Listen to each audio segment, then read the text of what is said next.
গতকালই আপনারা জানেন সোনা পাপ্পু ইডির হাতে গ্রেফতার হয়েছেন। আজকে তাকে আদালতে তোলা হয়েছে। এই নিয়ে বিস্তারিত জানবো আমাদের প্রতিনিধি প্রকাশ সিনহা আমাদের সঙ্গে রয়েছেন। প্রকাশ, ইতিমধ্যেই সওয়াল জবাব পর্ব শুরু হয়েছে, ইডির পক্ষ থেকে কি বলা হচ্ছে?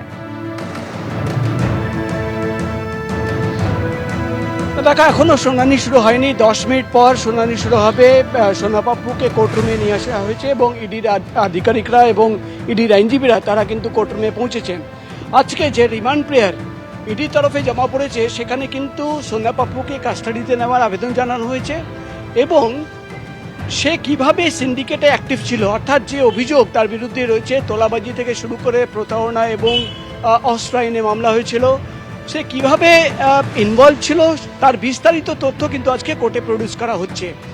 তুমি জানো ইডি তরফে আগেই জানানো হয়েছে যে 3 ধরনের উইং কাজ করতো এই গোটার তোলাবাজি র্যাকেটে। একটা হচ্ছে প্রভাবশালী অর্থাৎ পলিটিশিয়ানদের, যার মধ্যে বেশিরভাগ কাউন্সিলররা অ্যাক্টিভ ছিল।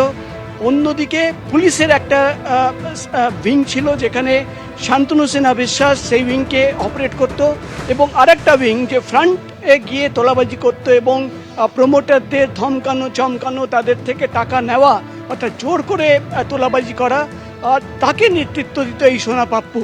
এবং তোমার মনে থাকবে সোনা পাপ্পুর বাড়িতে যেদিন তল্লাশি অভিযান চালানো হয়েছিল, জয় কামদার তার বাড়িতে এবং অফিসেও তল্লাশি অভিযান চালানো হয়েছিল, সেখান থেকে একাধিক আর্থিক লেনদেনের তথ্য সামনে এসছে। এবং তোমাকে বলে দিই, যেটা ইডি সূত্রের খবর, যে প্রোটেকশন মানি অর্থাৎ কোথায় কোথায় তোলাবাজির টাকা পৌঁছে গেছে, কোন কোন প্রভাবশালীদের কাছে, কোন কোন পলিটিশিয়ানদের কাছে এই টাকা পৌঁছে গেছে, একাধিক তথ্য রয়েছে ইডির কাছে।